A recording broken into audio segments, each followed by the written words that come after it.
What up, everybody? Welcome to the Finance Rebel Show. I am Kamari Ellis, and y'all know every Wednesday we do Wealthy Wednesdays. So today is no exception. Today is no difference. We're going to be talking about money. Why are we going to talk about money? Because listen, people spend money every day, but a lot of times we're not thinking about making our money work for us, making our money stretch right, making our money grow. So that's why I designate Wednesday every Wednesday to come here and talk with y'all about it. All right. So today had a lot of stuff going on. Well, this week we had a lot of stuff going on. So I want to talk about it. I want to talk about this IPO that I made a promise to talk about earlier, but I didn't get a chance to do it. So we'll talk about it today. That's a Toast IPO. Also, going to be getting into these tax refunds, right? I've been getting hit with a lot of questions about tax refunds and why they've been changed or why the IRS has changed them. And also, I wanted to talk a little bit about AJ Johnson. All right. RIP AJ Johnson. We just got the news that he passed. There's been a lot going on. People talking about his GoFundMe campaign. His wife was on TMZ. And so I just wanted to weigh in on that just a little bit. Just a little bit. But I hope all is well. Y'all know it's Wealthy Wednesdays. So go ahead and throw your questions, comments, thoughts, opinions in the chat. Now, as we get going, I always like to ask where everybody's from, what's your name. Go ahead and throw it in the chat. Check in with me. See how everyone's doing. I see a couple of people are chiming in on Facebook and on the YouTubes. So Jose's in the building. What's up, Jose? Jose, I got your was looking at your book today.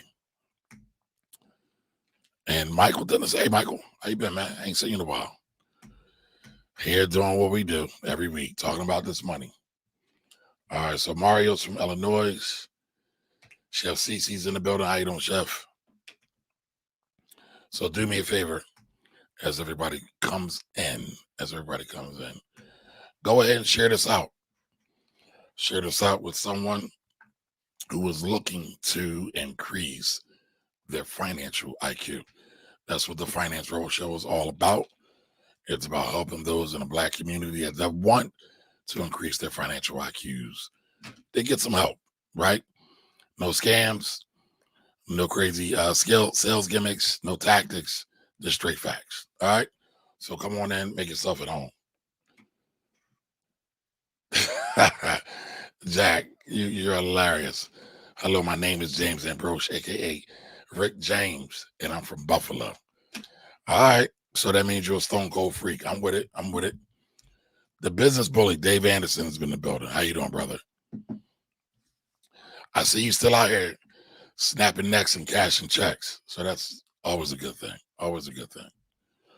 So let's get into it. I talked about an IPO today that I made a promise to talk about on my IG feed. Didn't get a chance to do it. But the IPO, again, what's an IPO? Initial public offering. Initial public offering is when a private company that was started decides to go public. All right, again, it's a private company that decides to go public. And the reason why they do that is they want to raise money to fund their expansion, to get more money for marketing, sometimes to give early investors, not sometimes, most times, to give early investors and founders an exit, aka get some of their money back after all the hard work that they put into this business and growing this business. So today, I just shared a quick article about Toast IPO, and I said, let me find it real quick. I know what I said. I said that great. We have another non-profitable IPO coming to market. And so shout out to the Fab Nerd, my homegirl, the Fab Nerd over there, says, well, can you break that down in regular people's language? I said, sure. And I said, I would get back to it. I never got back to it though. So that's my bad. But I will share it right now. I will break it down into plain people's language as she said, and just give folks a little in-depth understanding of what goes on when an IPO happens. I don't like IPOs. Again, initial public offerings. I don't like IPOs for retail investors, right? That's the majority of people who rock with me. They're retail investors. So I don't like them because most times retail investors lose money on them. Many people think IPOs are just like this great black Jesus come to Jesus moment. It's not. They're great marketing schemes a lot of times. Some of the companies are good, some of them are bad. Oftentimes though, it's bad timing. And if you weren't already in the deal and you're just trying to jump in on that IPO day, it's usually a recipe for disaster. And you don't have to believe me. You can just go back and do the math, look at the facts, and see what happens when these companies open.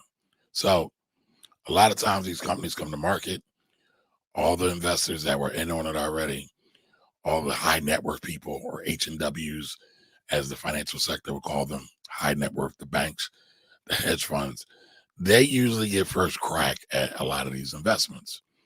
And then when they put it out to market, it's already kind of been warmed over. somebody's somebody's second hand, or warmed over leftovers, so to speak. I'm trying to be respectful here, but people have already gotten to it. People have already made their money on it. And so now that it's public, it's just creating a frenzy for everybody that's trying to come in and jump in on the action. And a lot of times that's a bad idea. So I always tell folks, I hate IPOs because a lot of people lose money on them. Best thing to do is to just wait, see if the company does well, see if the company is well run. And so I took some notes on this one as I share it with folks. Give me 1 second as I share this out with everybody. So I shared this on my Instagram, and the headline said Toast Price IPO at $40 a share, way above range for a $20 billion valuation. So they're saying this company is worth $20 billion when they offer the initial public offering for $40. Guess what? This company loses money. So my original caption, right, and that got the Fab Nerd interested, was another company that is losing money is IPOing today, just what the market needs. And in caption, I said sarcasm, right? Because a lot of times on the markets, they're putting out these companies that are losing money. So they're not really well established businesses. So what's Toast? Toast is this restaurant software that does payments. And they believe that restaurants worldwide are an untapped opportunity for payment systems. I'm sure you've all been there, right? You going to dinner somewhere, going to breakfast, lunch, or dinner, and then you go to pay and you swipe your card. A lot of times, most times, those restaurateurs have to pay a fee, a processing fee. It can get hefty at times. Sometimes it doesn't always work right. So Toast supposedly is a better system, supposedly, allegedly. But here's the thing with Toast. It's IPOing at $40. And by the way, I'm not going to bury the lead. It IPO'd at $40 plus. All right. But here's the thing. Toast has been losing money. So in 2019, Toast lost $209 million, roughly. $209 million in 2019. In 2020, they lost $248 million. So, in my opinion, this company isn't that great. At least not yet. At least not yet. Sometimes these companies have a way of turning around, have a way of getting their stuff together. If you remember Facebook, when the first Facebook IPO came out, Facebook was losing money, but Facebook turned it around, and now they're a colossal giant. So let me pull up some more numbers because I took the time. I saw the article, but I didn't have a whole lot of time. But I went through what's called the S1. All right. What's an S1? S1 is a document every initial public offering has to put out there to the public so they can read over everything that's going on with the company, the financials, the strategy. It's actually a great idea for anybody that's in business to read over these S1s. Restaurateurs should be reading over these S1s because a lot of times they're going to be sharing information that might not necessarily be public knowledge, but you get a glimpse into it. All you got to do is read, folks. All you got to do is read. You'll be amazed at how much freedom you can gain just by reading. One of my favorite people, Dapper Dan. Dapper Dan in his book said he would read a lot because he realized that reading could get him out of any situation that he was having a problem with. So if you haven't had a chance, go check out Dapper Dan's autobiography. I can't think of the name of it off the top of my head. But these S1s are a glimpse into not only just the business, but the glimpse into an industry overall. So I tell people all the time, if you want to be in construction, read all the documents from Home Depot or Lowe's. It's going to give you some insights that you might not have thought about. It's going to give you some insights in the way many of your customers are thinking. So I suggest a lot of people to do that. Real quick, if you are enjoying this content, do me a favor. I'm fighting with the algorithms. Give me a like, give me a share. Let the algorithms know that you enjoy what I bring every Wednesday at 8 p.m. All right. So again, like I said, I was going by the S1s. Thank you. B. Barbie Made in Harlem. Great book. I love it. I brought the hard copy and I listened to it on Audible. Great story. The man is a genius. He's definitely ahead of his time. So before we go any further, let's check in with the folks real quick. Don Johnson is in the building. What's up, Don? Jody says, what's up, African? How are you, man? Michael says, listen, in your opinion, can retail traders even own beta while the big boys seek alpha? Nice play on words. Give me 1 second. I'll come right back to that. Monica Taylor, how are you?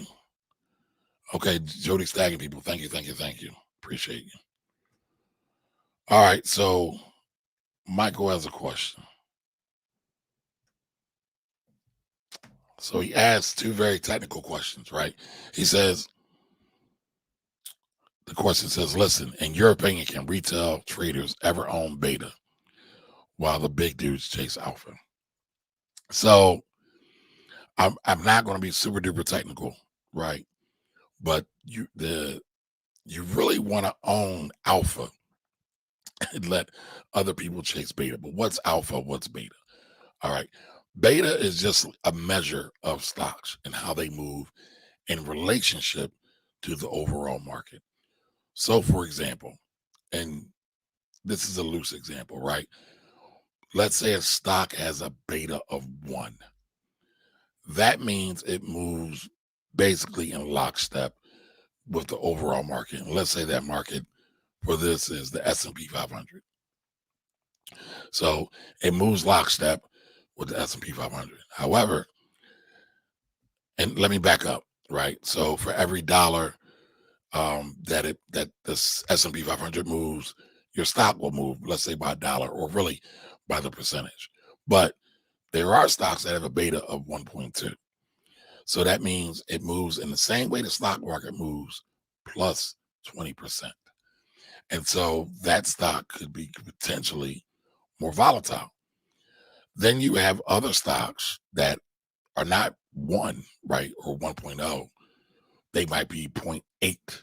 So they only move with the overall stock market 80% of the time, right? So when I was institutional, I used to love finding low beta stocks because I didn't want my stocks to move in the same way the market moved. I wanted them to move a little bit slower or a little bit less, or to be a little bit less volatile. All right. Now, when we talk about alpha is a measure of a investor's performance, right? And if the investor can beat the overall market. And so I've generated alpha several times. So they say the best people can generate alpha over the broad market, but usually most people, most investors can outperform the market. And that's why you see so many people saying that it's better to invest in mutual funds or ETFs or let active managers handle it, because they say your average person can't do better than an active manager, or the average person can't do better than the index. That's the facts, right? And like I said, there was times that I did have better alpha than the market, or I was able to generate alpha. But guess what? There was times that I wasn't able to generate alpha, and I was losing. Well, let me back up. I wasn't losing. I was profitable, but I was lagging behind the overall market, and so it can become really, really tricky. It can become really, really tricky. So, retail investors can own beta and or own alpha, right? They really want to own alpha. They want to generate alpha, and they really don't want beta, because beta is just doing what everybody else is doing. Beta is just like following the sheep.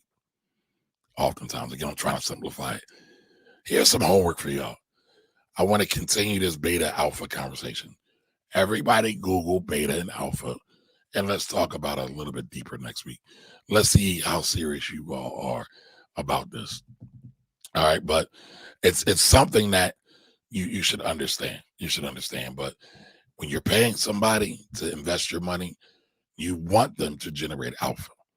You want them to be able to beat the overall market, because if they can't, why are you paying them?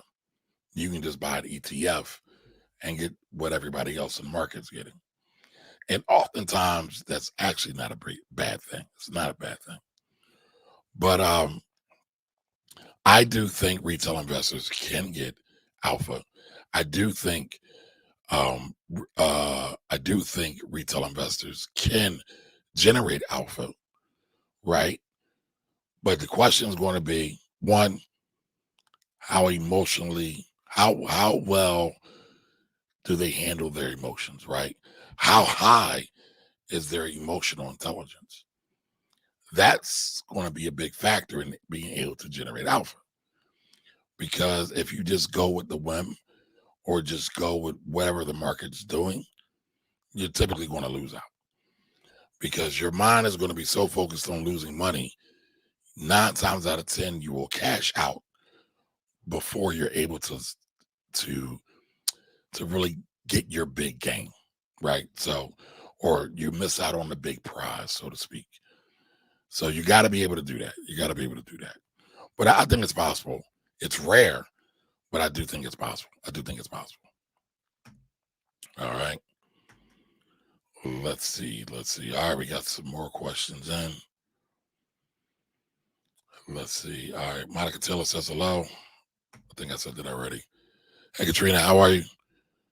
That's my tax lady out in the Midwest. How you doing? All right. Ryan Sims, how are you?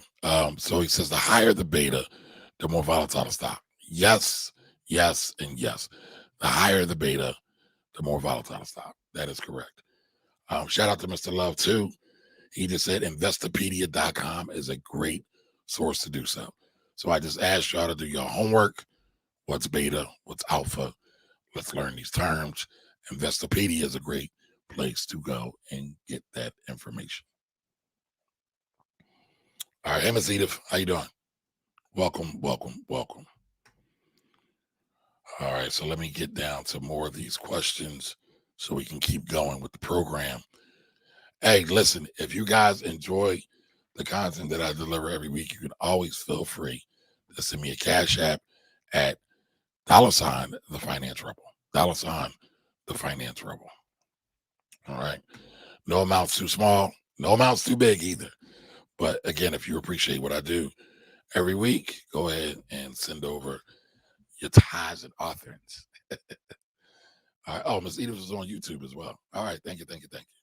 So do me a favor, everybody. Again, please like, comment, and share so the algorithms can see that people actually like what I bring. Because all the algorithm is at the end of the day is a reflection of what people are liking. Is there little shenanigans in there? Yeah, a little bit. But at the end of the day, if people like it, the algorithm loves it. All right. Yeah, no problem. You know I love to get down to the extended chats. Not a problem at all. Not a problem at all. So just going back to toast real quick. So I'm looking at it as I tell everybody, when you're looking at IPOs, wait. You don't have to buy on the first day of the IPO. I would suggest waiting a month, 2 months, 6 months, see how they actually perform. But it's weird to me that we have this company that's been losing money constantly and they're worth $20 billion. But this ain't the first time this has happened. This actually happens a lot. I'm just saying. And again, some companies will be great companies. Most of them will not. Thank you, Miss Edith, for the Cash App. I appreciate you. All right. D-Light 15, welcome. R.E. Morgan, welcome. Forever Hungry, welcome. Happy Wednesday to everybody. Listen, we do Wealthy Wednesdays here every week just so we can answer questions. Anybody that you know that's interested in increasing their financial IQ, do me a favor and share this out with them. All right. And also go ahead and throw your comments, questions, concerns in the chat. If you're on Instagram, hit the little bubble down at the bottom. If you're on YouTube or Facebook, just go ahead and throw it in the comment section. All right. So again, that's all we have for the IPO. Now, tax refunds. Been getting a lot of questions about tax refunds. Specifically, why is my tax refund not the same as when you first did it? Why is it lower? Why do I owe the IRS money?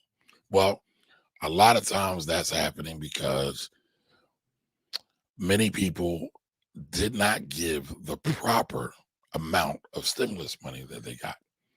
So in this year's tax return, shout out to Jose for that Cash App. Thank you, sir. A lot of people, again, got stimulus, reported it on their tax returns and properly, reported it to their tax preparers and properly. And so when you go and you put that on, when they put that on there, the IRS sees it. Now it's taking the IRS a little bit of time because they're jammed up with COVID. Some of their centers are still there. A lot of their people are out. They can't hire fast enough. So they're having a hard time processing all of this stuff. I read an article that said the IRS has sent out 11 million pieces of mail since the beginning of the year with math errors. And a lot of times they're wrong because a lot of times when the IRS gets going, they just send out automated letters. They're not checking if it's right. They're not checking if it's wrong. They're not checking if it actually applies to the people who they're sending it to. That happens sometimes. All right. So don't blame the tax pro. Don't blame the tax preparer. It's the IRS that's doing this. So sometimes it's right, but a lot of times it's wrong. And so just keep that in mind when you get these letters. When you get an IRS letter, don't panic, but you don't want to ignore it either.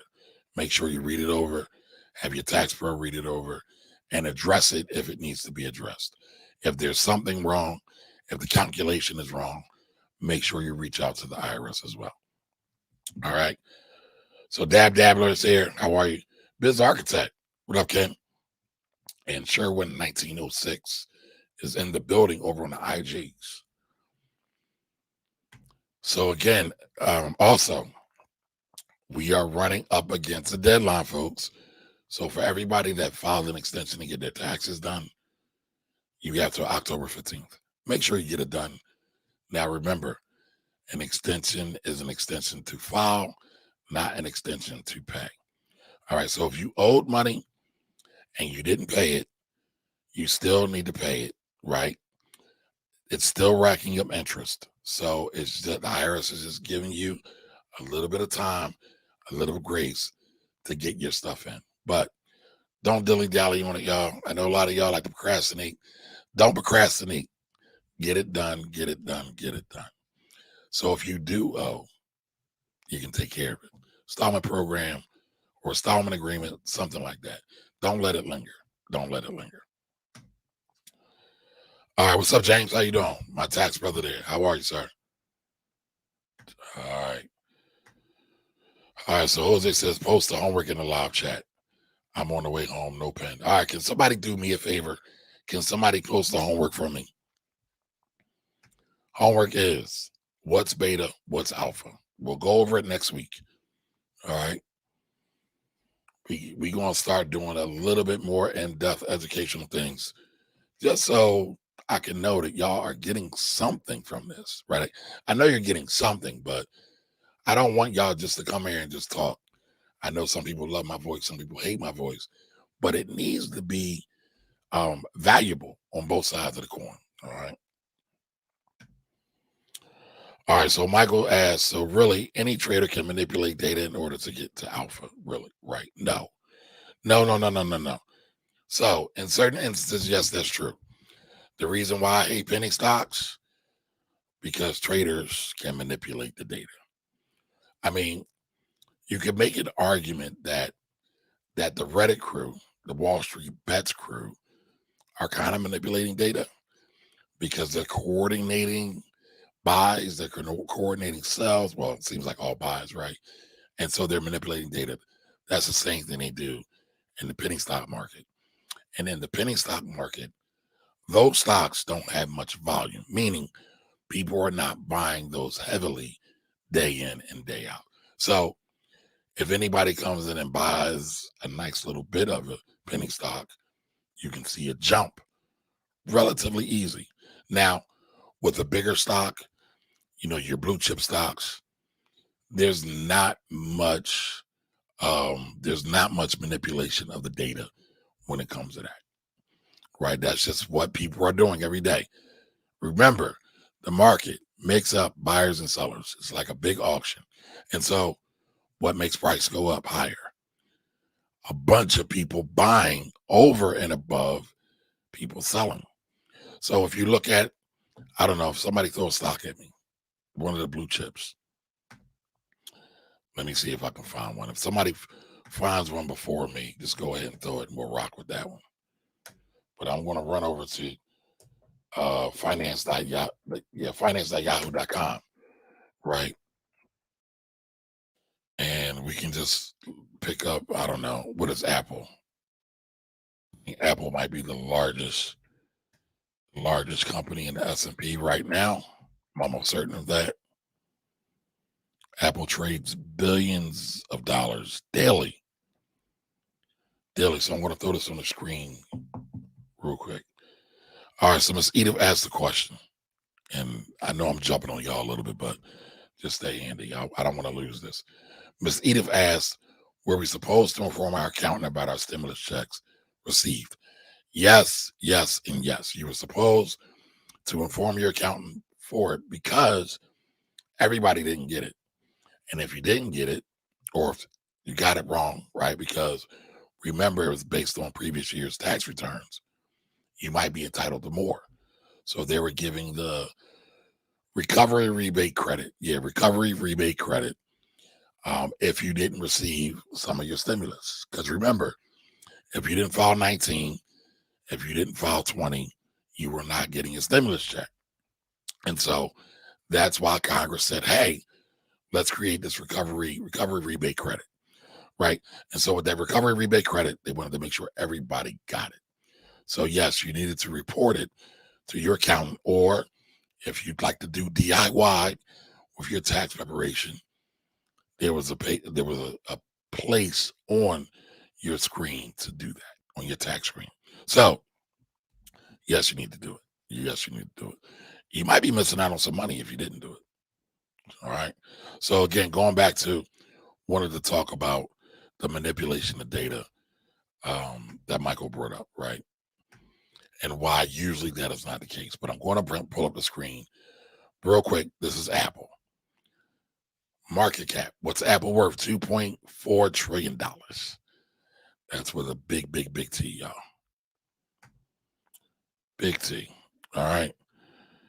And so I'm looking here, and I'm sure it's here, right? The average volume, the average amount of Apple shares is 79 million. 79 million shares a year. Almost 80 million. Let's round up. It's closer to 80 million shares a day. So it's really hard to buy 1 share, 2 share, 1,000 shares, 10,000 shares of stock and manipulate the price. Not to say that it hasn't happened. We've seen weirder things that have happened.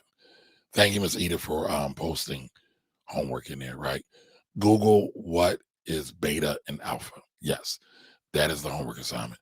I expect y'all all to have that next Wednesday when y'all all tune in to the Finance Rebel Show, the Wealthy Wednesday segment at 8 p.m. All right. So listen, I don't know if everybody can see this here, but you should be able to see that, right? Almost 80 million shares daily on average. Some days it's a little higher. Some days it might be 81 million. Some days it might be 60 million. But on average, it's coming out to about 80 million a day. You got to keep that in mind. You got to keep that in mind. All right. So, it's really hard to manipulate the data in that context. In that context. What's up, Dorian? How are you? How you been? Uh-oh, jumped on me. All right. Michael, Lysandra is in the building. What up, Lysandra? I caught a part of your video broadcast today, that Umi and the Hellcat. I think I'm going to do a review on that as well. But everybody follow Lysandra, Katrina. Lysandra does a video every day, or just about every day.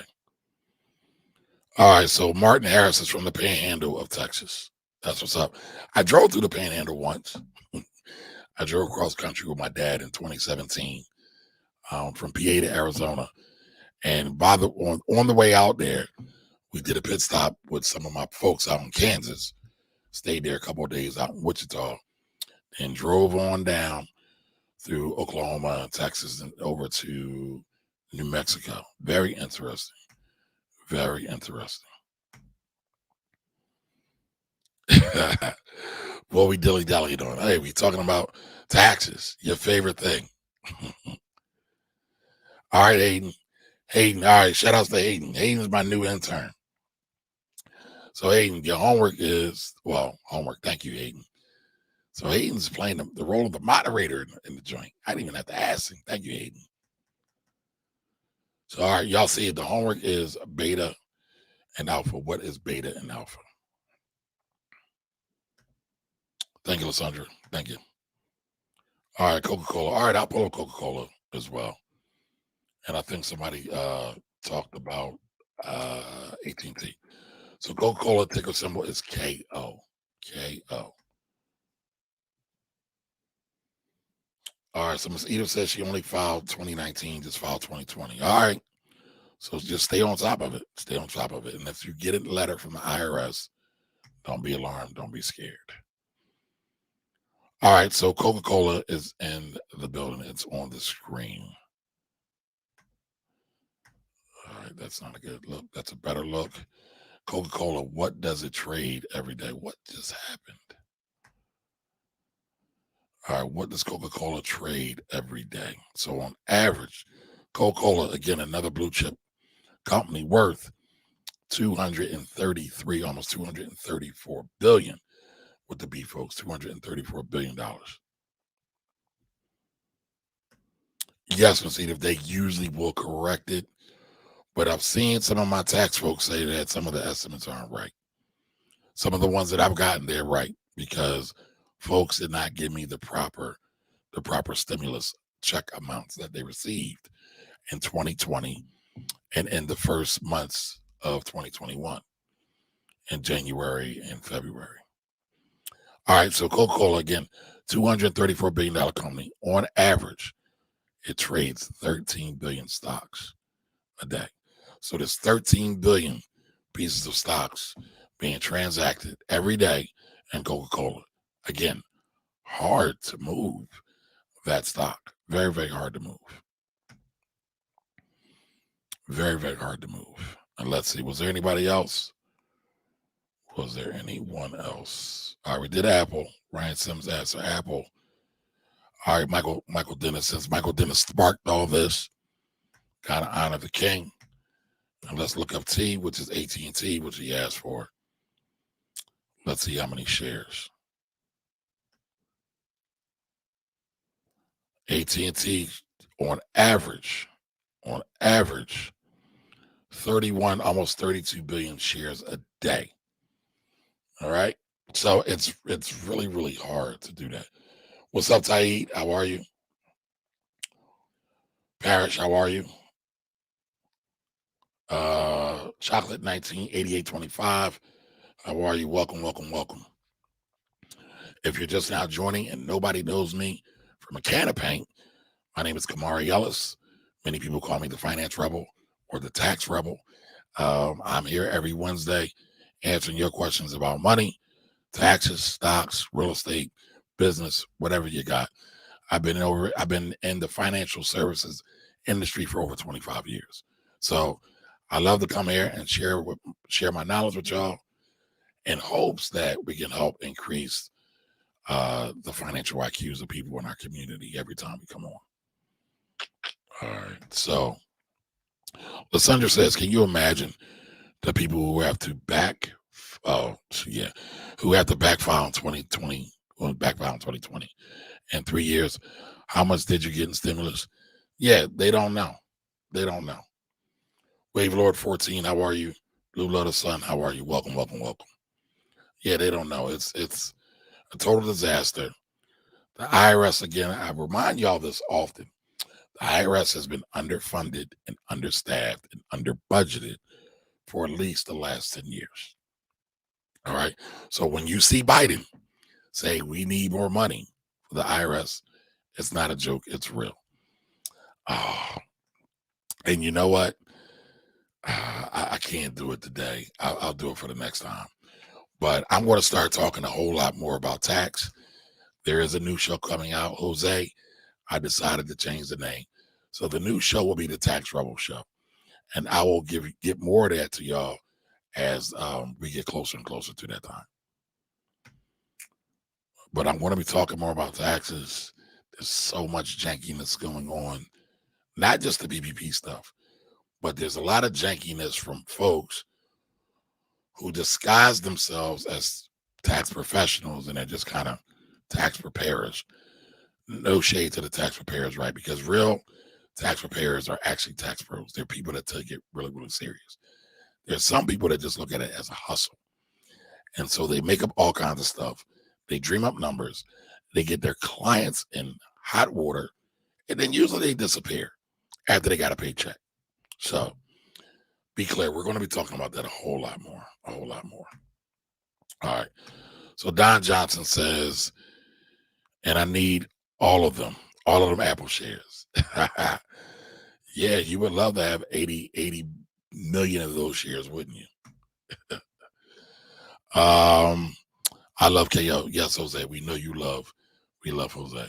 We love that. I mean, we know you love Coca-Cola, Jose. Love that dividend. Children's tax. I didn't see a comment from children's tax. Did I miss something? Sometimes the comments jump on me. So forgive me. I don't see anything. So I'm not sure what you're talking about there, Martin. JT Coins with the 99-cent super chat. Appreciate you. You know what, y'all? I got my very first Google check was for $233, but it's from March of this year. So it's crazy. It's crazy.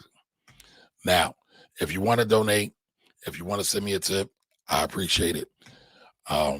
However, Cash App does not take a percentage of the funds. So if you want to send me a tip, feel free to send it to Cash App. My handle is $ the Finance Rebel. All right. Yep. Hey, Miss Inez, how you doing? Under budgeted. I don't understand. You don't understand? Well, you got to talk to your congressperson because many people don't like the IRS. Many people think the IRS is just out to screw them over. So they like to make this thing up like roads don't matter, like public school doesn't matter, like public hospitals don't matter. By the way, those are all the things that your tax dollars go to. Are there other shenanigans that many of our ignorant colleagues in Congress spend money on? Yep, there is. But there's a lot of important things there too, like police and firefighters. So you kind of got to take the good with the bad, and you only get what you negotiate for. So a lot of times we're not present in the political system. Guess what? Tax is all about politics, y'all. So if you don't care about politics, then you can't really complain about taxes. And sadly, many of our Congress people, because Congress is the IRS's daddy. All right. Congress tells the IRS what to do. All right. Congress, in this context, is kind of like Black Jesus. But again, you have to keep that in context. All right. Thanks for the $3 tip in Cash App, Johnson. But just keep that in mind, y'all. But the IRS, again, through Congress, they've said they didn't want to fund them. They didn't want to pay the people. And oftentimes you have people that are aging out, that are retiring. They're not even hiring as many people they had before. So if y'all remember, I've been reporting on the backlog. Earlier this year, it was about 35 million tax returns that were unprocessed. It's down to about 8.5 million now. So they're making some headway, but guess what? It's September. Tax season is going to be here again in a couple months. And guess what's going to happen? Mayhem and bedlam all over again. All over again. So Ms. Edith asked, should I contact my accountant and update them on the stimulus information? I would say yes. Just to make sure they have it, just to make sure they're on top of it. All right. Desner E, I hope I'm saying your name right. Welcome, welcome, welcome. 87 ASV, welcome, welcome, welcome. Happy Wednesday, y'all. Copper Goddess Pal, how are you? Welcome, welcome, welcome. Miss Steph Mo, how are you? Welcome, welcome, welcome. Thank you all for joining. You're watching the Finance Rebel Show. This segment of the Finance Rebel Show is our Wealthy Wednesdays, where I come on, I talk about topics that relate to taxes, stocks, insurance, oftentimes, to share with you all my 20 plus year experience in education and the financial services industry. So, feel free, come on in, ask questions. Jasmine's here. Jasmine's here. Hey, Jasmine. Welcome, welcome, welcome. All right, so this leads me to my last and final topic. All right. Shout out to AJ Johnson, y'all. He passed. Super duper funny guy.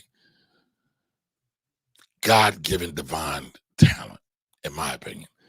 If y'all don't remember my neck and my back, the dude was super hilarious in movies like he was in Friday. He was in a bunch of Master P movies.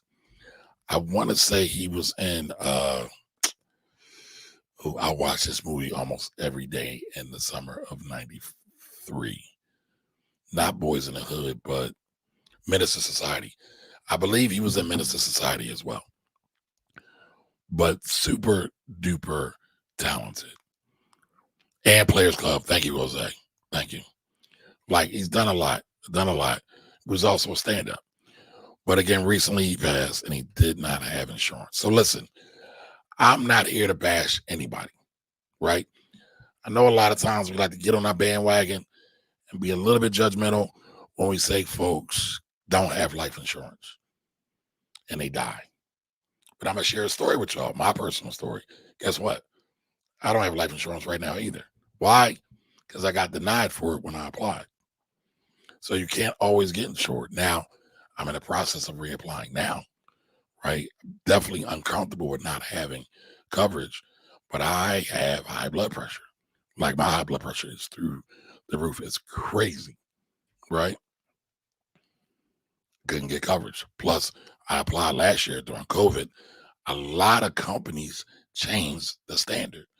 So again, I don't know when he applied or if he applied or did he not apply? Because I'm gonna be super honest, right? I tell y'all I got over 20 years experience. I used to be life insurance licensed. People have brought millions and millions and millions of dollars of life insurance coverage from me over the years. And I can't tell you how many people didn't want to do it because they didn't want to deal with their mortality when they die or the potential of them dying. They didn't want to deal with it. But again, I don't know what AJ's situation was. And then now social media got a hold of the interview his wife did on TMZ, where she was giving it to the fans. She was saying folks don't really care. He didn't have life insurance. He needs to be contributed to, or folks need to contribute to his GoFundMe. But I always see people that kind of put GoFundMe's down and we kind of rag on them. And I feel like this isn't the time, right? We all need more grace. All of us. None of us are perfect. And yeah, I can sit here and talk to you about life insurance blue in your face. By the way, it's Life Insurance Awareness Month. So if you haven't checked your life insurance, please do. But the man is gone now. What's the point of ragging on his wife, right? We do realize that his wife is going through an emotional experience right now. Death is not pretty, y'all. It's not.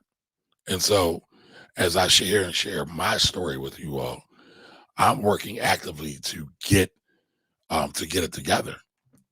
But sometimes people don't know. Sometimes people don't care. But at the end of the day, they're gone now. So what's the point of like talking bad about the man and saying that he was irresponsible? All right, cool. Are you responsible? Are you good? I'm telling you my story. I'm telling you my dilemma. I've been in the industry for over 20 years. People have brought a boatload of life insurance from me, and I still wasn't able to get coverage. It happens sometimes. It happens. So don't just think because a person doesn't have coverage doesn't mean that they just intentionally didn't want to get it.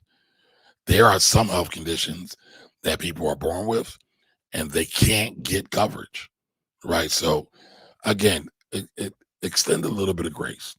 Extend a little bit of grace. But I'll say this though. I'll say this. If you are in that situation, right? And many people feel that AJ Johnson was rich. I don't know that he was rich.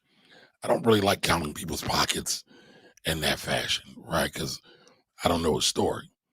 But one of the things you can do is make sure you have enough money for burial if you can't get life insurance, right? Your average burial or funeral cost these days, whether you want to be buried or cremated, runs about 10 grand. And that's on the low end. Guess what? It costs to be cremated. And it's not cheap. It's not cheap at all. All right. So do that.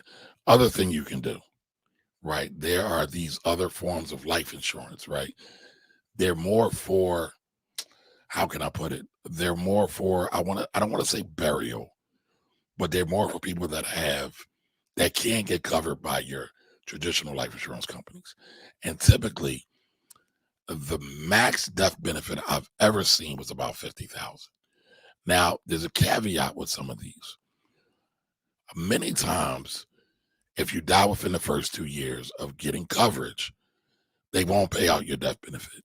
What they will do, though, is they'll return the premium, the life insurance premium that you got. Yes, final expense coverage. Thank you. Thank you, B. Barbie. Kevin Gee, what's up, man? Congratulations to you, Kevin, on completing that project. Shout outs to Kevin, who just completed his short film. He's doing some things out there in Hollywood.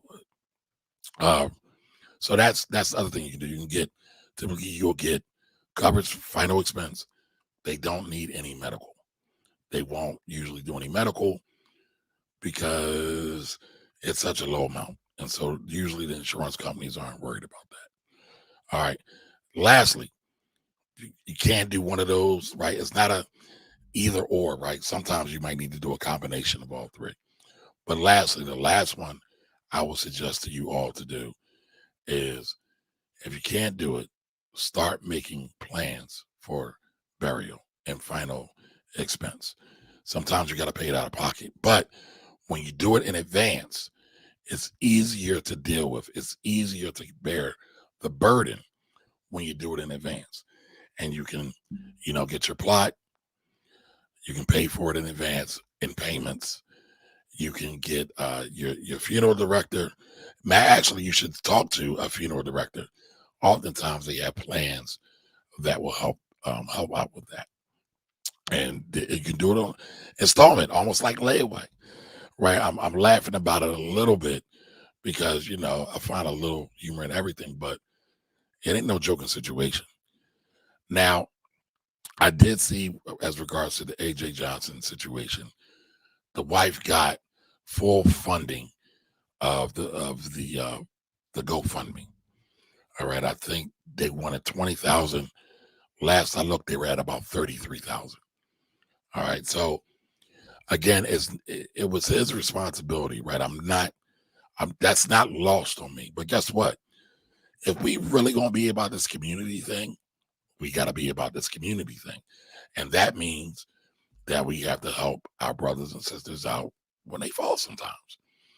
Not making an excuse, not making, not saying that he shouldn't be accountable, but at the end of the day, he's not here now. His wife is, his children are. Now it's unfortunate that he wasn't able to use the power of life insurance. I've said to y'all many a time, I think life insurance is the most powerful financial tool ever created. Why? You could spend, I don't know, let's say $20 and get $1 million of coverage that if you were to drop dead today would pay out to your family. That's leverage. That's indeed leverage. And oftentimes it could be a way to break generational curses in terms of wealth and your family. Listen, we all got a date. Nobody's escaping it. They might have cryo, they might have a new pill, but it ain't here yet. Right. So at some point we all are going to go home and meet our maker, excuse me, y'all. Right. So it would be smart if we got coverage on everybody in our family. I see a lot of people talking about wealth. I see a lot of people talking, and I'm one of them, right? But I feel like overall, a lot of people talk about it out of context. We talk about doing what the wealthy do. We need multiple streams of income because that's what the wealthy do. Well, that's not actually what most wealthy people did to get rich.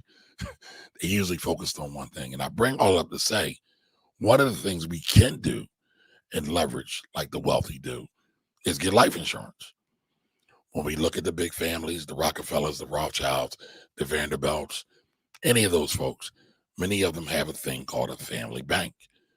And inside the family bank, they pull money. One of the things they do is they get life insurance on many of their family members.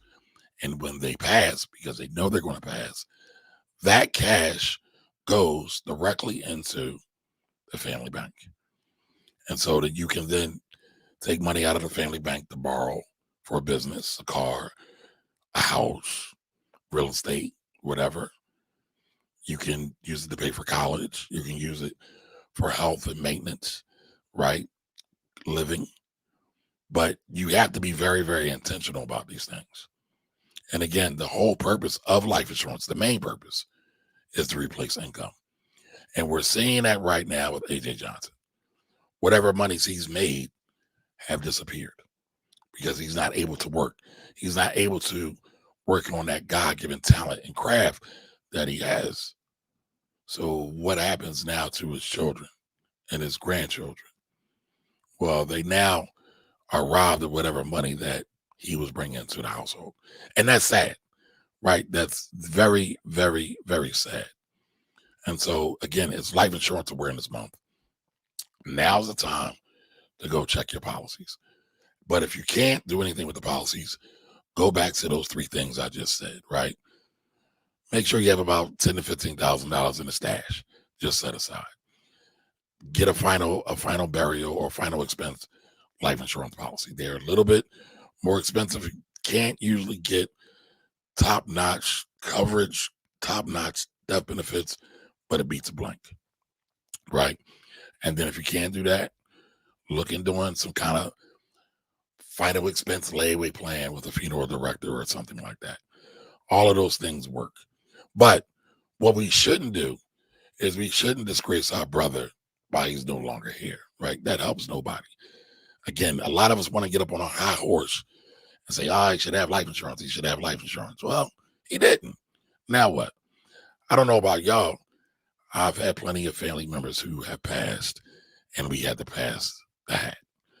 That's old school, meaning that we all had to kind of chip in. So it is what it is. It is what it is. All right, so those are my three things. We talked about the IPO, right? The new, I forgot the name of the IPO, the new Toast IPO. By the way, that sucker went up to $65 today. All right, we talked about that.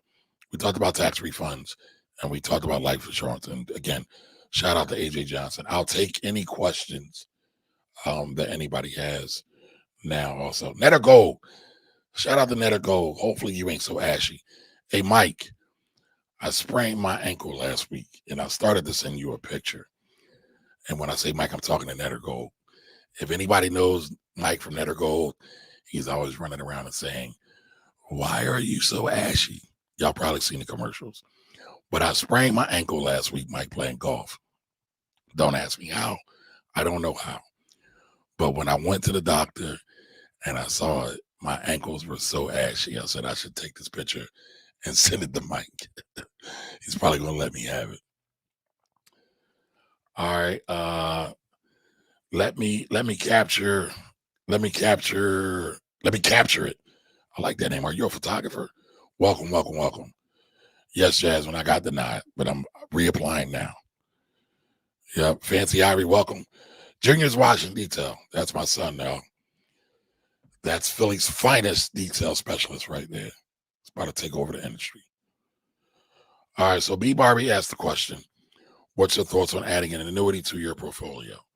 I don't have a problem with annuities. Annuities are fine, but you need to understand an annuity, right? Oftentimes, once you put your money into an annuity, you can't get it back. So it's cool for a piece of it. A lot of people love annuities because if you set up the annuity right, it can pay money out to you once you get retired, and it's guaranteed. It's one of the things that's guaranteed. Guess what? Annuity is really a form of life insurance, right? It's a life insurance contract or contract from a life insurance company. So it's something that you can definitely explore.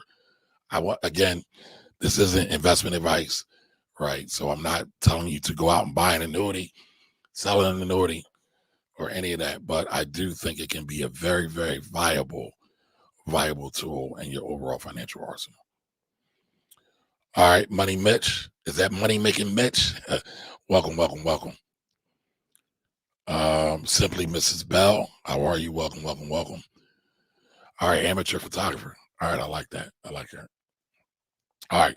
Fancy Ivy says, I transferred a former employee 403B into a traditional Roth IRA with Fidelity. Congratulations. Now make sure when you transfer it over to Fidelity, or since you transferred it to Fidelity, that you've got a good asset allocation, meaning that your mix of stocks, bonds, cash works for you and what you're trying to do with your retirement plannings. All right, so Fancy Ivy also says that anytime if I choose, can I transfer that Roth into a self-directed Roth IRA? Yes, you can, but you need to make sure that there's no fees to transfer. Sometimes the brokerage firms will charge you a fee to transfer out. Sometimes it's nominal, and sometimes you can have what would you call it? I want to call it the other house, right? The other custodian. That's what it is. The other custodian will pick up the fee sometimes. Sometimes it's $75 or less. Sometimes it's a little bit more. But just know what you got. Now, people are probably wondering, well, what's a self-directed IRA or a self-directed Roth IRA? A self-directed Roth IRA is different than your just traditional Roth IRA.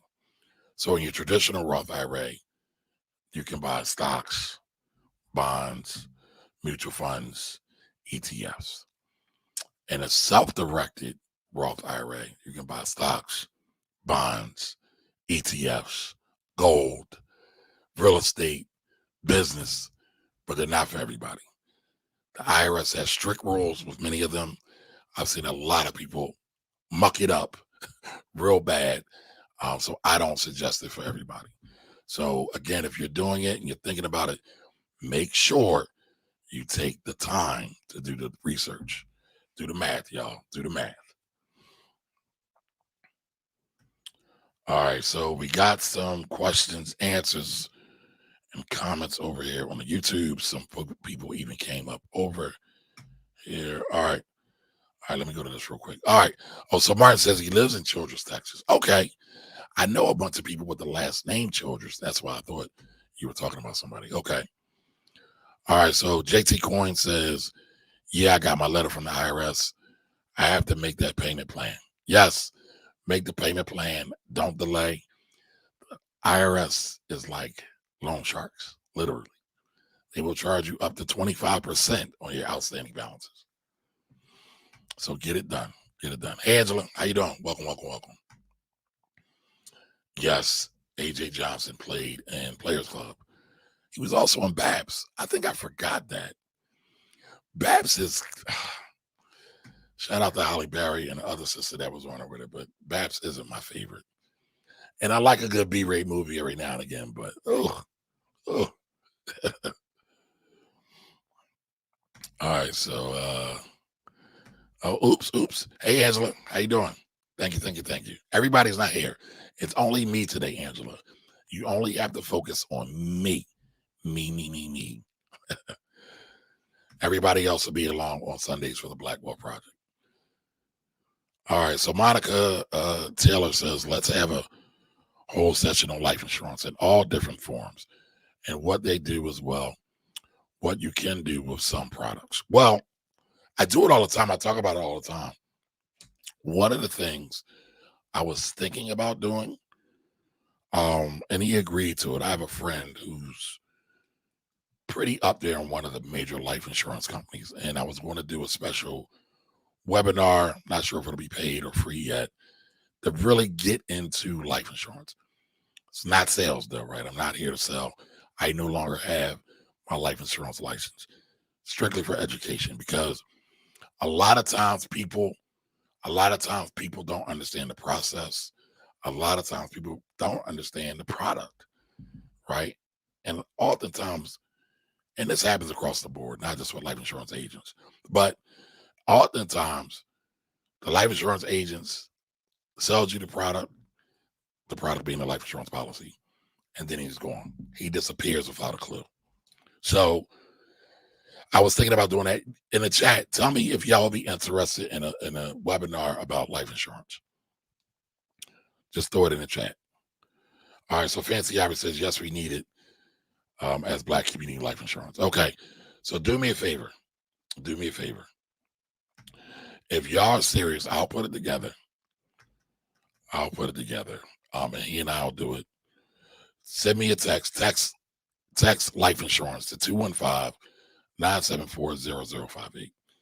Again, text life insurance to 215-974-0058.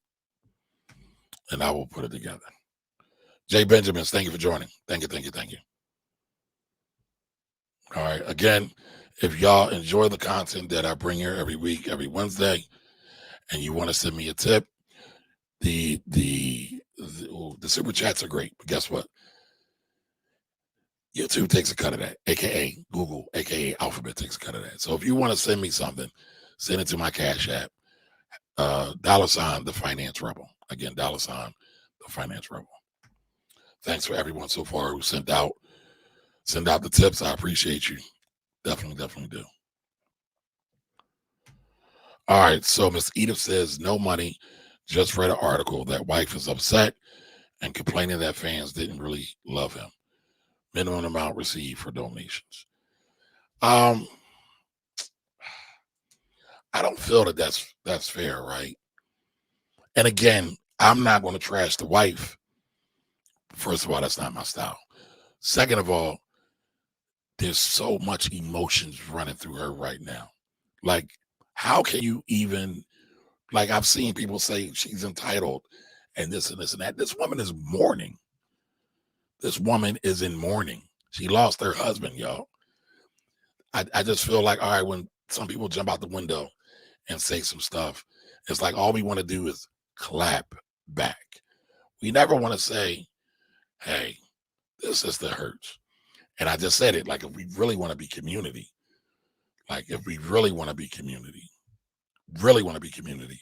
shouldn't we have grace? Should we take a deep breath and say, I get it. She's venting. She's got cameras in front of her face. She's not financially secure.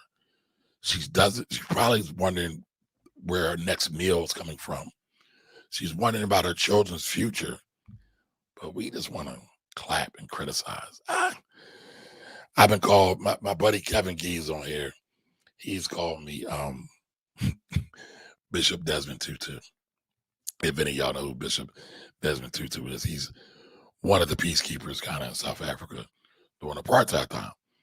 Because I really believe that, again, grace and patience is something we need more of. Again, we're all human, right? We're all human.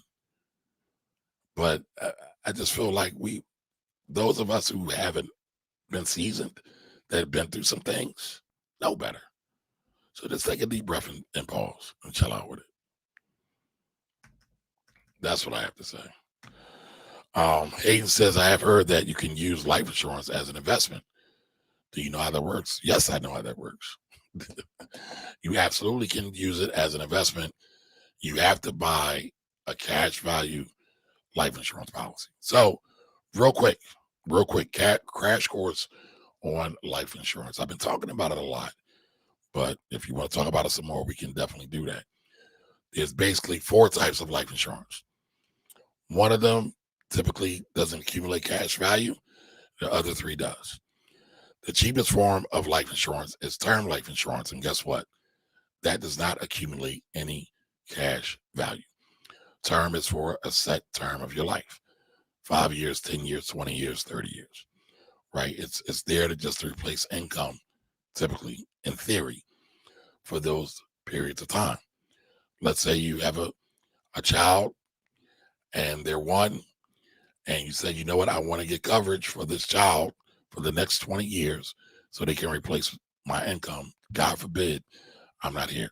So you might get a 20-year term policy. All right. And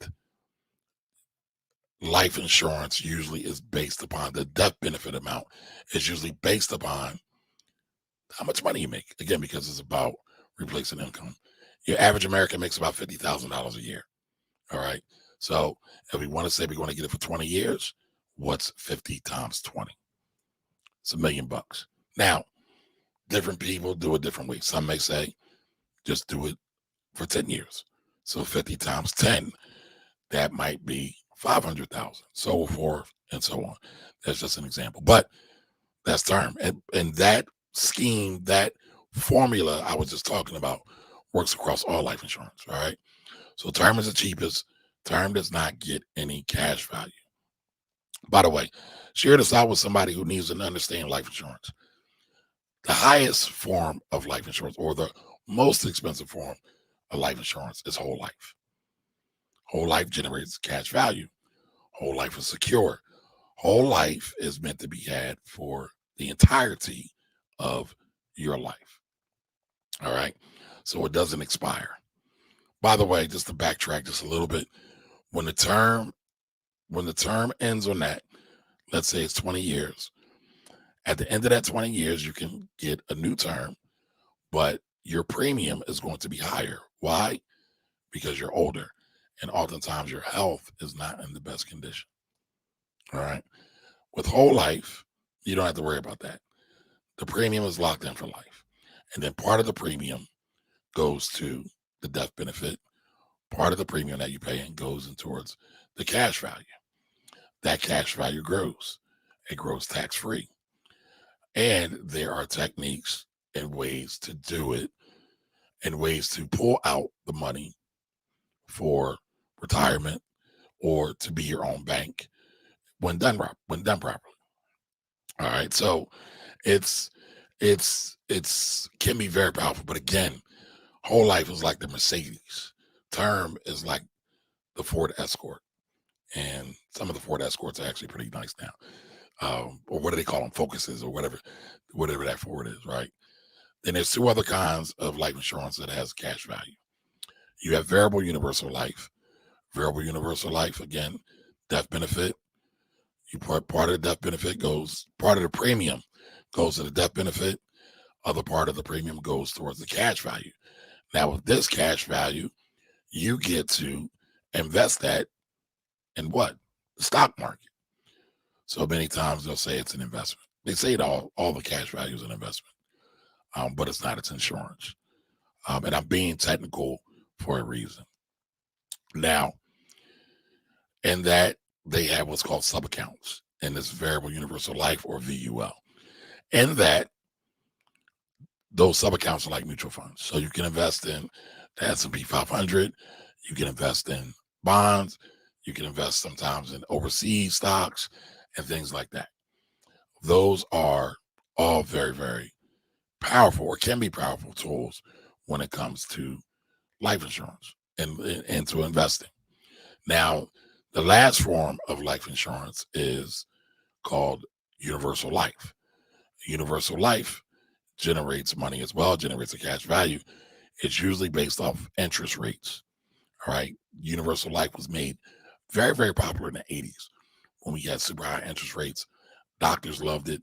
All high net worth, high income people loved it because they used it as a tax shelter. But many other life insurance folks sold it wrong. They were a bit aggressive, and many of those policies blew up.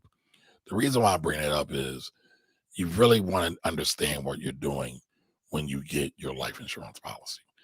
Some of them can be good, some of it can be bad. In my book, right, there's no bad tools. There's no bad financial tools. It's like a carpenter has a hammer. He's got a screwdriver. None of those are bad. But guess what? If you use that hammer to try to hammer glass, it becomes a force of destruction. Same thing can happen with life insurance or investments, right? What really matters is your understanding and working of said tools, of the tools, and also having a good strategy for those tools. So if you don't have a good strategy, if you don't have a good understanding, that's when a lot of people get hurt. That's when a lot of people lose money. That's when a lot of people hopes and dreams just kind of go up in smoke. So you got to be really, really careful about that. You got to be really, really careful about that. All right. So those were the four, right? Term insurance is the cheapest. Whole life is the most expensive. It gets a cash value. Term insurance, no cash value. Variable universal life insurance. It's kind of in the middle there. You get to invest part of the premium into the stock market. All right. And then the last one again is universal life. Develops a cash value based on overall interest rates. Can be good, can be bad. It just depends on what you're using it for. Blessed him. Oh, blessed by him. How are you? Welcome, welcome, welcome. All right. And so, no, Miss Edith, I wasn't talking about you. I know you're just reporting the article. All right. 87 ASV says, does beneficiaries get cash money and a cash value in whole life? Yes. Well, let me backtrack. Sometimes again, it depends on how the policy is set up, but they'll get one or the other. Usually, sometimes they can get both, but They usually get one or the other. So it depends on how you set it up. All right, Ms. Edith says, I worked at a funeral home for almost 10 years. I have seen this before the apps. Yes. I have seen people pay with single dollar bills. Yes, yes, yes. I hope we've all I hope we are allowed to voice our opinion. I wasn't attacking the wife. No, Ms. Edith, I'm not talking about you. And yes, you're allowed to voice your opinion. But I was just saying that I'm seeing a lot of people attack this sister when she is grieving. That's all. I'm saying don't forget she's grieving. Listen, treat people the way you want to be treated. If your husband just died, would you really want to hear about other people's opinions? And I know I'm yelling in the forest right now. I know I am. Because people are going to do what they're going to do. People are going to people. Right. All right. So NASCAR All Out. AMHC is a spec play, ran up to 30% after hours. Very interested for a potential squeeze tomorrow. Okay. Let me know how you make out with that. All right, JT Coins is laughing at me. Thunder says whole life or term. Which one do you think? Again, it all depends. Like personal finance is personal. Again, personal finance is personal. It's not cookie cutter, y'all. You got to do what's best for you. I will say this. If you don't have a lot of money and money's tight, go with term. The biggest thing here is to make sure you get the coverage because tomorrow's not promised, right? However, let's say you are a high net worth individual and you are a high earning individual, right? And you need places to put your dollars after tax so Uncle Sam doesn't come attack them all. A whole life policy might make sense. Again, the Finance Rebel Show is all for entertainment, educational purposes only. I'm not recommending that anybody do this. Before you buy any life insurance, sit down with a qualified professional who's not looking to just sell, but looking to educate and teach. Now, again, we talked about the idea of life insurance. Again, I will do that. I will coordinate it and orchestrate it. Send me a text, 215-974-0058, and text life insurance. So, all right. So let's see. I saw a couple other comments there. I hope that the brief description I just gave helped everybody out. Again, if you have any questions, comments, or concerns, go ahead and throw them in the chat. Bands up, how are you? Welcome. All right. Is that Akira? You've been on here before, Akira. I think that's Akira. Last week, he stated whole life or universal with variable if you wish to make money off of it. Yeah, I mean, again, it's Life Insurance Awareness Month, so we've been talking about it heavy.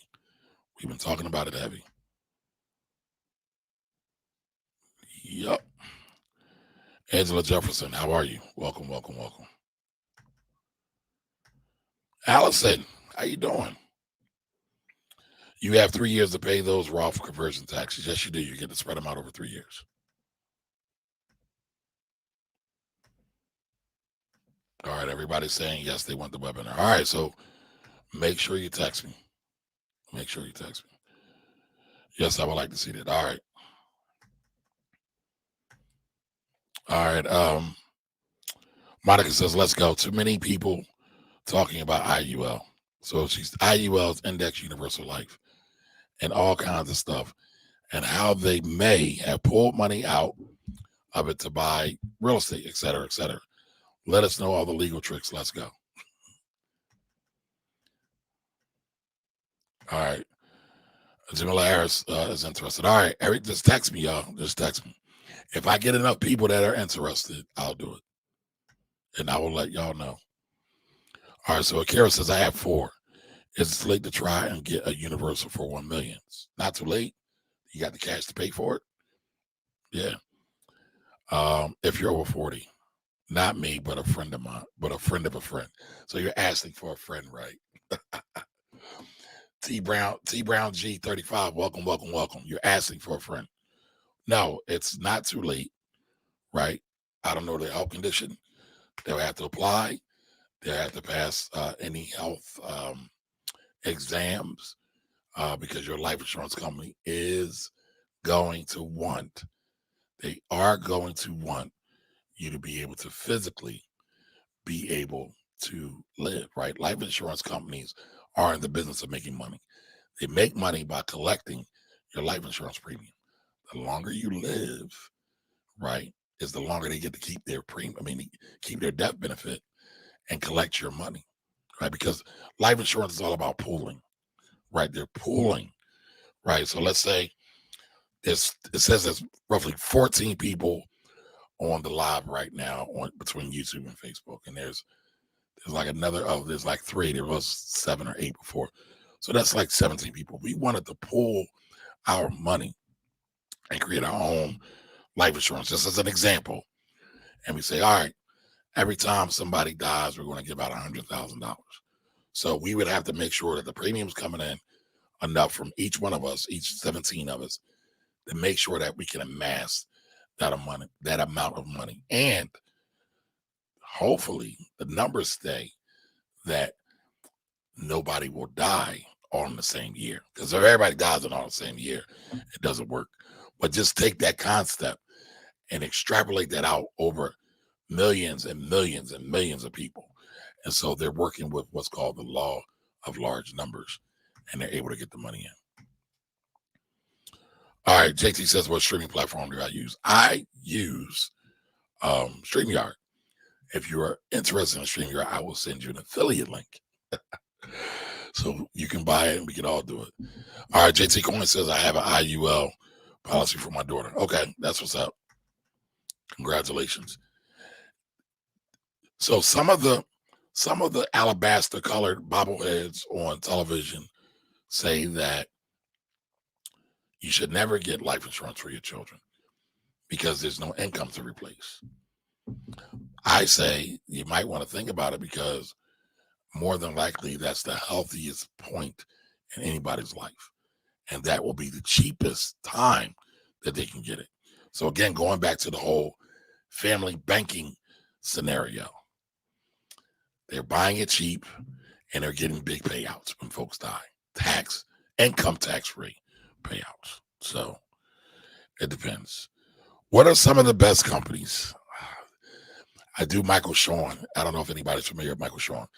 Michael Sean is a radio personality that started out here in Philadelphia. He's also a comedian, but I do his show on Monday mornings at 8:30 as well. And we talked about life insurance. And guess what they asked? What are some of the best companies? Listen, none of them are paying me ad dollars. So y'all want me to give these folks, these billion-dollar companies, free advertising. I'll say this. Look at some of the big ones. The ones with Snoopy on them, right? Anybody know that? The ones with the big rock of Gibraltar on them. Anybody know that? If you know, go ahead and throw it in the chat. Any of them from the Big Apple? Any from them from the state of Massachusetts? Like these are some of the bigger ones.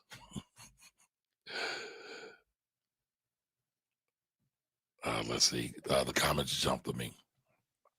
Give me 1 second.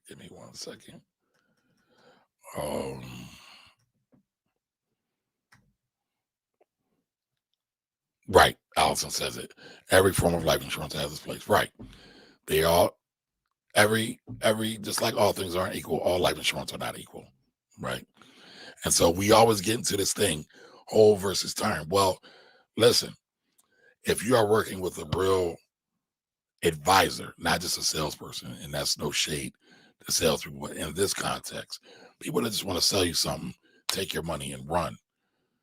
When you're dealing with a real advisor, they are able to explain to you, well, sometimes you might want to get some whole life, a little bit of whole life, and a whole lot of term. So you might want to have a little bit of whole life for your whole life, right?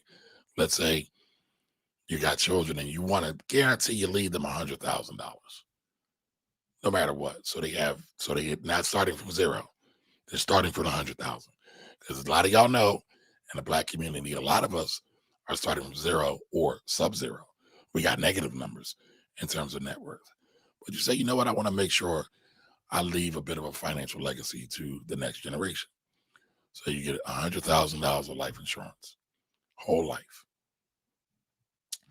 Again, your average $50,000. That's what you make. That's your income. And then you say, you know what? I want to get $900,000 in term, so I can make sure that I'm able to replace my income at worst case scenario, that I die prematurely, that I die early, that I don't get the opportunity to see my children live to the ripe old age of 20, to become adults. That might be a strategy, right? Again, it's the strategy, y'all. It's not the product. F the product. Forget about it. Throw it out the window. What does your need state? What is your overall need? We get caught up in product, and that's when a lot of us get caught up in scams. We get caught up in greed, and that's when a lot of us get caught up in scams. I know my flavor of finance isn't sexy to a lot of people. I get it, because it's not sexy. But what I will say is that if you go and research anything that I'm talking about, you will be able to back it up and say, damn, he told me the truth. Hey, Kelly. Thighs Too Thick. Oh, what a name. DITC, welcome, welcome, welcome. Happy Wednesday to everybody that just joined. All right, if you don't know me, just now joining, my name is Kamari Ellis. I'm the Finance Rebel. I am here every Wednesday, Wealthy Wednesdays, and we're talking about money, y'all. One of the things that's underrepresented, talked about, underappreciated is money. Taxes, stocks, real estate, crypto. Shout out to ERG. He's been talking about crypto crazy. Everybody check out ERGJ. I'm another financial educator out there. Welcome, welcome, welcome. Well, we talk about it every week because not enough people that look like you and I to talk about money that actually know what the hell they're talking about. We got a whole lot of charlatans out here, y'all. A whole lot. A whole lot. And it's funny. One of them got called out today. I'm not going to say no names because y'all know I don't really talk about people. One of them got called out today talking about because they stole somebody else's content, somebody that was qualified to talk about this finance thing.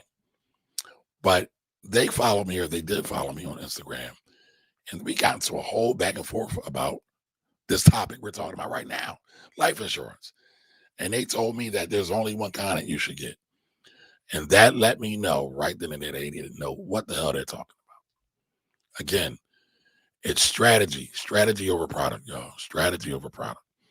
All right, Kelly said make it sexy. Kelly's always on me about making it sexy. She says I take too long to get it out. Listen, I'm like a slow steak. You got to cook me slow, baby, to make sure I'm done properly. All right. So Kara 34 again asked a good company for good life insurance. So here's the deal with life insurance. Any life insurance company that is doing business is governed by the state that they're operating in. And so the state is giving them a license to operate. Guess what? There's also a fund in there that the state makes them all pay into to make sure they pay their claims. Now, if I was licensed, I couldn't tell you that. I'm no longer licensed. So I can tell you. So everybody's claims will come out. However, different insurance companies have different customer service, have different policies, have different processes. So they go through different things. So just keep that in mind. Just keep that in mind. All right. Allison says universal life, not much cash value, but has guarantee. Index universal life has cash value. Yeah. Index can be a bit more expensive. You also have to check in with the surrender periods. They all get very, very tricky. Hey, Evelyn, how you doing? Welcome, welcome, welcome. All right, so it's, again, they all get used for different things. You'll see universal life policies used a lot of times for key man insurance or business succession planning.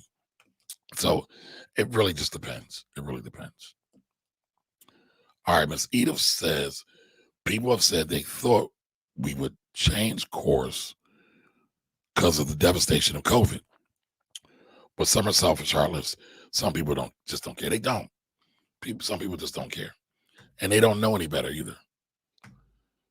Yes, Allison, it's been a while. Where you been? All right, so hold on. All right, so Stephanie Jones is sussing it all out. All right, y'all doing y'all shout out thing. All right. Yes, JT, those are the companies. None of them are paying me advertising dollars. So y'all want me to give them out. But no, I mean, I will. Maybe. So like I said, I'll do the webinar and maybe I'll do an ebook or something like that. Hey, Stephen, how are you? What's good? Yep. I'm feeling fantastic, as my OG Fred would say. Listen, man, every day I get to meet and greet the sun is a beautiful and blessed day. So no complaints on mine. All right, TB says I got term life for 30 years. I invest the rest. All right, well, make sure you invest the rest. But TB, I want you to keep this one thing in mind. What happens when you get old? What are you going to do when you get older? Don't listen to those alabaster bobbleheads that have been telling y'all to buy a term and invest the rest. And I'll say this. The company that promotes it, that I have respect for because they made it popular, nobody respects them. Nobody in the financial industry respects them. So be careful about who you get your information from. Allison says, keep on speaking the truth. I'm trying. That's all I know how to do. Not very good at lying. I blame my dad. Right? He said, if you tell one lie, then you got to tell another one to cover it up, and then you got to tell another one. And I always say, well, dang, if I was really good at lying and scamming, I probably could make more money. I'm joking, y'all. I'm joking. All right, so we've been on for almost an hour and a half, rocking with y'all, spending time with y'all. So listen, I appreciate you all. Again, if y'all want to leave me a tip, don't leave the super chat. Well, you can leave the super chat. That's cool. But send a Cash App. Send Cash App a tip. Again, the Cash App is $the Finance Rebel. Again, the Finance Rebel. I appreciated everybody who sent tips earlier. Listen, I'm building out the studio, so it takes a little bit more money. So everything is appreciated. Everything is appreciated. But does anybody remember what the homework is before I log off? Does anybody remember? The homework is look up, Google it, go to Investopedia and look up beta and alpha. Look up beta and alpha. All right. And remember, the system is programmed for you to be mindless consumers, to just go up and just spend your money without any thought or concern where that money is going or who it's helping. And 99.999% of the time is usually leaving your community and never comes back to help you in any way, shape, or fashion. So I say rebel. Rebel against the system. Rebel economically. Rebel financially. Rebel with your dollars. Why? Because your dollars matter. Don't just blindly give them away. Learn how to take your dollars and multiply your dollars. So at some point, you're able to be self-sufficient and you're able to be free. Don't forget, all of those who made it to the top, who become financially free, unless they were born with a silver spoon in their mouth, they rebelled. They didn't want to be average. They didn't want to be normal. They didn't want to do what everybody else and all the sheeps do. They rebelled, and that's what you should do. All right, folks, I appreciate you all being here. I'll see you all next week, 8 p.m. Finance Rebel Show, Wealthy Wednesdays. Have a great one, y'all. Bye-bye.